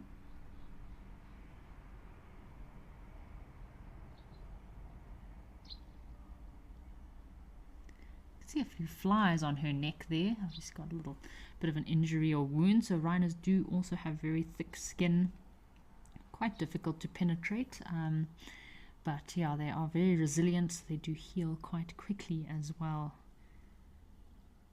They don't have a very good sense of sight, so rhinos do rely on their sense of smell and hearing, seeing as their eyesight is very poor, especially at night or during long distances. Shame, this rhino looks like it's been in a bit of a scrap. Could have also been in a bit of a rhino fight with another individual.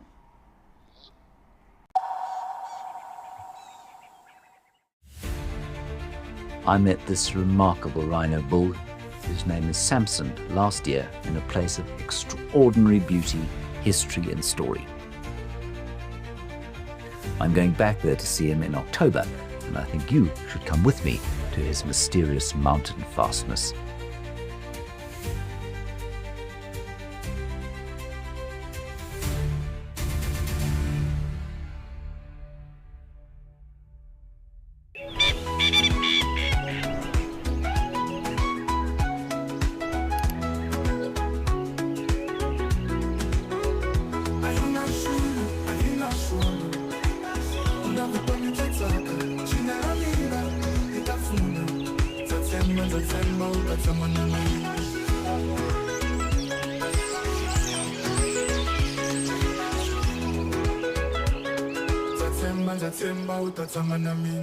My full name is Empomu Tusitikani. Best part of my job is coming to see nature. Worst part of my job is logging. That's the worst thing ever, because you have to log amount of footage. You sit in front of that computer and yeah, you think of deleting the footage, but no, they need the footage. If I want a camel, probably a soccer player. I know some people don't believe me, but I'm very good, and I'm very fast. Step into the heart of Africa from the comfort of your home. Female leopard tracks over here. Join our expert guides for a live 3-hour safari where every moment is real, unscripted, and unforgettable.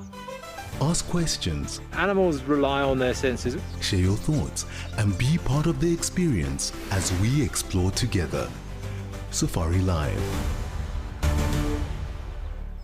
Out here, every moment counts. As a Wild Earth explorer, you won't miss a thing. Watch the Wild Earth channel ad-free 24/7 and rewind if you want to catch something again.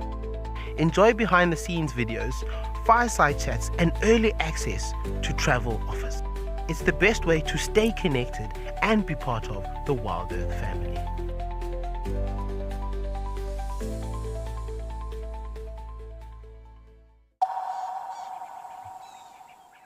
Father has spent most of his career in conservation, and I think probably it's about 30 years breeding rhinos, mostly black rhinos.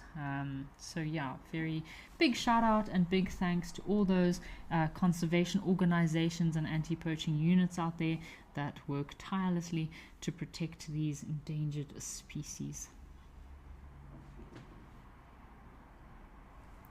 So Spasinkov is asking about the Cape wagtails. Ooh, we have some shelled ducks here, folks. So there's an Egyptian goose on the left, but right on the other side of this pan is a pair of shelled ducks.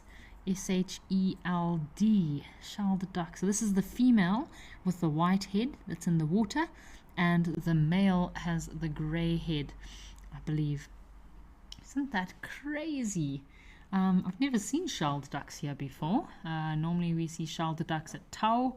I've seen shelled ducks at Tau, and I think that's probably the only place on the Africam cameras I've ever seen shelled ducks. You could get them, no, Namibia. Oh yes, Namibia. I think that's the first time I ever saw this particular duck species. They look very similar to Egyptian geese, except for obviously the coloration of the heads. So yeah, how cool is that? A pair of shelled ducks just feeding away in the mud there. I can't see that there's too much mud.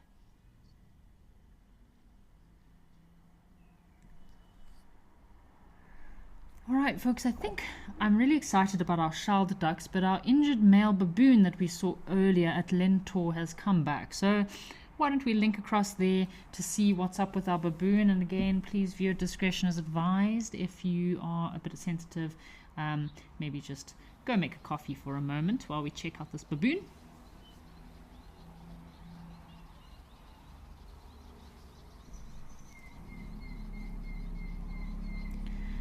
Oh my goodness. Okay, looks like sure. Alright, looks like there's a lot of family politics been going on in this family group, because this baboon is not the same baboon we saw earlier. So the baboon we saw earlier was a big male. This looks like it could be a young female, and she looks like either she got on the wrong side of another baboon into a baboon fight, or escaped the claws of a predator. So yes, leopards do prey on baboons, yeah, sometimes if a leopard is unlucky, maybe the baboon gets away. But shame, this poor female looks like she's definitely had quite a nasty injury there. She's had, or even a crocodile. It could actually be a crocodile. If they're down at a watering hole drinking, a crocodile could have snapped her upper jaw. So it looks like her upper jaw has actually been snapped off, a small piece there, which is, ow, looks rather painful.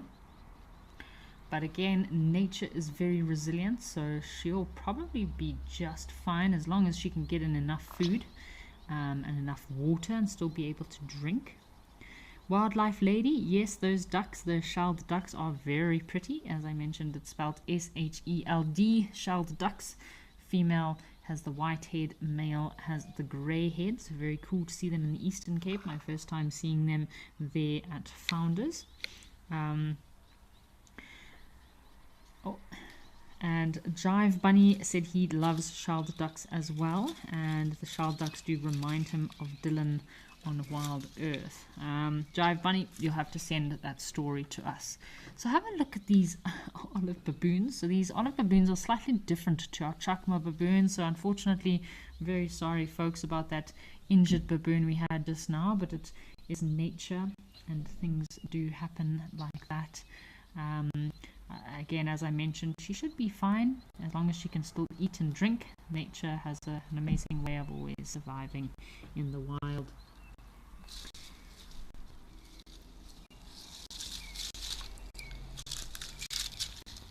We'll stay here for a little bit before we go back to our ducks. Just watch this little baby baboon suckling away. So when these baby baboons are born, they're born almost completely pink and black.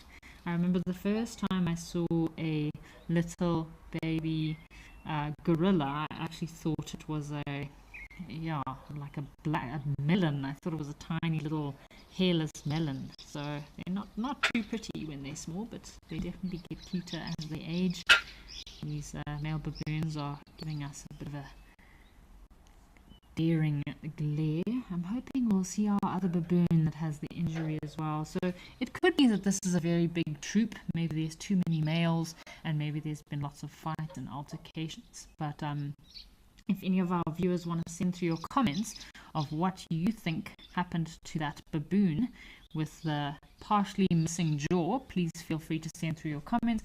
My guess is going to be, I think I'm going to go with the crocodile. I like the crocodile. Because half of his top jaw was actually completely missing. So I think he might have gone down to a watering hole and had part of his jaw ripped off by a crocodile. So the QR code is on our screen here. So scan the QR code, send through your comments. I'd love to hear what our viewers think happened to the baboon. Was he in a fight with another? It was a female. So was she in a fight with another female? Did she escape being eaten by a leopard? Do you think she also got almost taken by a crocodile? So many things could have happened. VC, yes, that was quite a nasty injury. And Jive Bunny also commenting on that baboon's injury. It looks like it has healed up quite nicely. There's no infection. It's healed quite well. But must be quite irritating though, having your tongue and mouth exposed like that. We've got some more comments about what our viewers think has happened to that baboon. VC thinks that the wild dog's snaggletooth springs to mind. So yes, VC, it could also be wild dogs, although I don't often see wild dogs hunting baboons, but nature, stranger things have happened. What have we got here? Some more comments. So Jive Bunny sent through a comment. Jive Bunny thinks the shelled duck had babies when Wild Earth was traversing a reserve with Dylan. Okay, this was in Tswalu. Thank you for your comment, Jive Bunny. So that's why Jive Bunny thinks of Dylan and the shelled ducks at Tswalu. Perfect habitat for shelled ducks. We have a comment from Trixie Rose. Hello, wild earthlings. Trixie has sent through a comment. There was a giraffe with the left side of its face missing at Pridelands a couple of years ago. So, crazy story, Trixie. I've never seen a giraffe with part of its face missing, but again, as I said, nature is incredible how they can still survive. I've seen even wild dog and cheetah can survive with missing limbs. So, yeah, it's all a part of nature, and incredible how they can still survive with missing parts of their faces and limbs. Oh, this male baboon's getting a very good groom. Spas Inkov has sent through his comment. So Spas thinks that the baboon could have been in a fight He doesn't think it was a crocodile, as there might not be any crocodile predators here. So thanks for your comments, Bus. So yes, the baboon could have been in a fight. It's quite a nasty injury though, I must say. I wouldn't put it past another baboon to be able to rip off the jaw of a female baboon, but yeah, it's quite a nasty injury there. Maisha thought that baboons were vegetarian. So Maisha from South Africa, baboons are omnivores, so they do feed on meat, but they wouldn't necessarily feed on one another, these olive baboons or chakma baboons. Although chimps, oh, I've seen nasty footage of chimpanzees killing babies and feeding on babies. So primates can be yeah, quite brutal. Obviously chimps, oh, here's our female, there's our baboon with the injury, and this baboon in front of the camera giving a selfie has just taken all the limelight. Anyway, thank you for your baboon selfie, little guy. Oh, more injuries, more injuries. Oh, no, just grooming. So yeah, we've got a bit of monkey selfie, baboon selfie going on here. So we've got some more comments coming through. Minxie P has sent through a comment, possibly a fight with another baboon. There are no crocs nearby this watering hole at Lentore. So again, maybe my answer about the crocodile was not correct. I don't know how close there are any crocodiles to here, but apparently everyone thinks it could be a fight with another baboon. Penelope Kenyon thinks it got into a fight with a leopard. Yeah, so it could be a leopard as well. Catherine also thinks, so apparently Catherine mentioned a leopard does come around from time to time. So yes, Catherine, I have seen some pictures of a few small female leopard that do hang out in this area. It could very easily have been attacked by a leopard. Wildlife Lady assumes that the baboon was attacked by another bigger baboon. So as I mentioned, this troop obviously has lots of family politics. You can see lots of individuals with missing tails and injuries. So again, when baboon troops get too big, the politics levels do go up quite a lot. So these two baboons look very happy right now, grooming one another, very relaxed. But yeah, tensions do rise.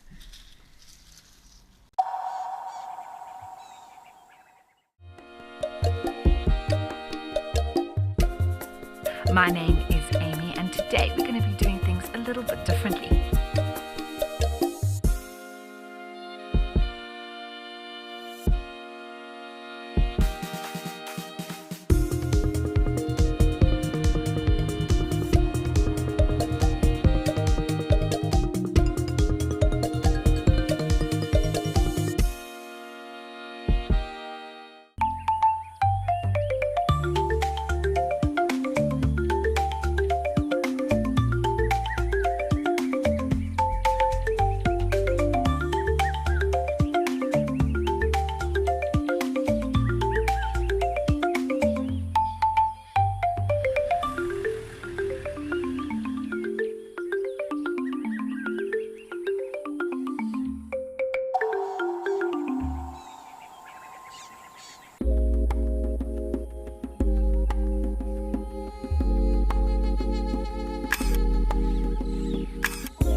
view of our crocodiles and hippos over camel thorn. So why don't we go across to camel thorn, Botswana, and see what our hippos and crocodiles are up to.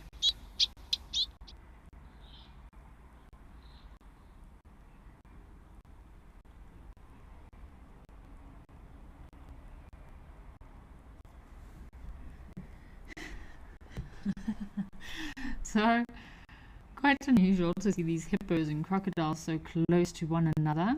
I'm feeling like there must be a lot of minerals in the sand here, because yesterday we had a female hippo with a little baby, and the baby was also munching away at the sand, just like these hippos are. So it could be nice sodium rich or salty rich soils that these hippos are feeding, because hippos are actually herbivores, so they feed on grass.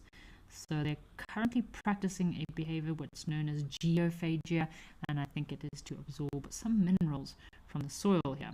Obviously, we've also got these very pale white crocodiles that are lying on the river's edge. So crocodiles and hippos do have quite a complicated relationship. They do coexist in the same areas. They do live in rivers, lakes, ponds together. They don't have the same food source, and they're not predators to one another. Unless a female hippo does leave her little baby hippo unattended, a crocodile might take a chance, but often they don't compete for anything, so they don't see each other as being a threat in any way. So it's quite a peaceful cohabitation that we're seeing here between two very dangerous predators. Yes, hippos don't consume meat, but they can be very dangerous towards humans, especially when you're on a boating safari. So it's quite unusual to see these crocodiles and hippos so close together. They kind of have a bit of a mutual respect for one another. Like, crocodiles don't want to risk being attacked by an angry female hippo. So they kind of respect each other, and I would like to say stay out of each other's personal space, but as you can see here, they're very relaxed around one another. It is a very cool sighting to see hippos and crocodiles so close to one another. So hippos are a lot bigger and a lot stronger than crocodiles as well. So a big hippo can weigh up to about 3,000 kilograms, a big male, big female about 1,500 kilograms. So the bite force of a huge hippo like that could snap a crocodile in half. So the crocodiles don't necessarily want to mess with a big female hippo. So there's a very healthy population of hippos here. There must be so many hippos here. Probably couldn't even count, even if you tried. Probably 30, 40, 50 hippos all in this pan. So it must mean that there's nice grazing areas close by for these hippos to go and feed. I know there's no shortage of wildlife, so that's probably where the crocodiles get their food.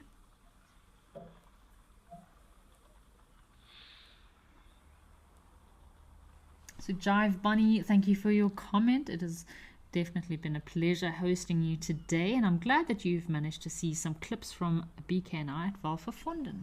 Wow, okay, got some interesting stuff happening here, folks. So got a crocodile that's just come out the water. You can see his color is very different compared to these sandy white crocodiles that have obviously been accumulating all the dust during the day. But there's lots of little tunnels and holes here. Perfect place for crocodiles to find a nesting spot. So it's nice soft sand. Also lots of banks where you can see hippos have been rubbing up against the banks. Maybe giving themselves a good scratch. How unusual. And these are bones of an elephant, so an old elephant carcass, probably a few years old already. You can see the giant rib bones here, and big pelvis. I don't see any skull anywhere. Skull could have been carried off by some predators. So Jive Bunny, I agree with you there. It is a very strange relationship that crocodiles and hippos have with one another, as long as they don't irritate each other. It is a very strange bedfellow situation. But as I say with most wildlife encounters, and I tell my guests quite a lot, is in most cases, if you don't bother something, they won't bother you. Just like snakes, if you don't go out looking for snakes, or you just be very wary of where you are, they most likely won't bother you. And I think in a lot of human-wildlife conflict situations, if this principle was applied, there wouldn't be so much conflict. If you don't bother wild animals, they generally don't want to go out of their way to bother you. So you see the hip pelvis bone of these elephants. It's a bit of a smaller crocodile here than the rest. Just come out of the water, trying to get a little bit of sunshine before the day ends.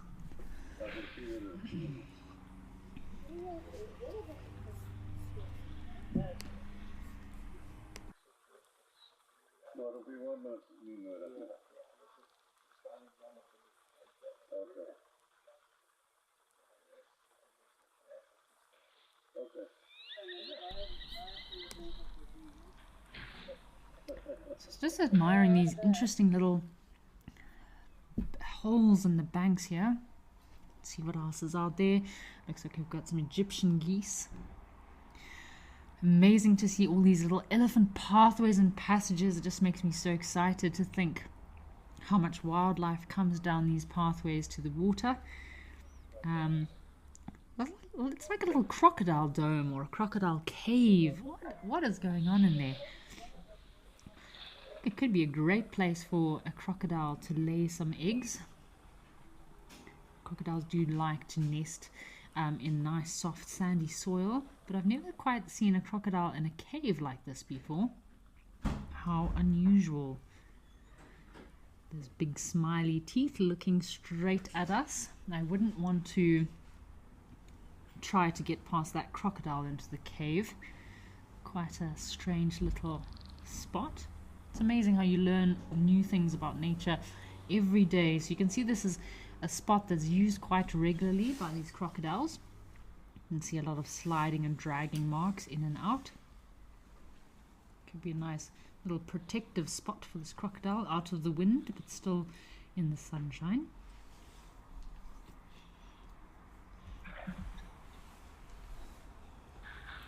So I'm getting a message from the Zoomies, apparently said the hippos also tried to fit in and out of this cave, which is quite unusual. I wonder what is in there. So just to some of our viewers that are sent through their comments, Joanne Mello, thank you for joining us today. Happy hump day to everyone. Penelope Kenyon, thank you for watching. It's been a great afternoon. Thank you for the lovely sightings, unusual sightings as well. Sorry, I've just got a little bit of a tickle in my throat here. Just have a last scan, look out and see what else is out there. Before I cough my lungs out, folks, I think I'm just going to say I hope that everyone has a lovely afternoon. I look forward to seeing you next week on Live at the Waterhole. Thank you for everyone that has joined us, and I hope you have a fabulous Wednesday afternoon.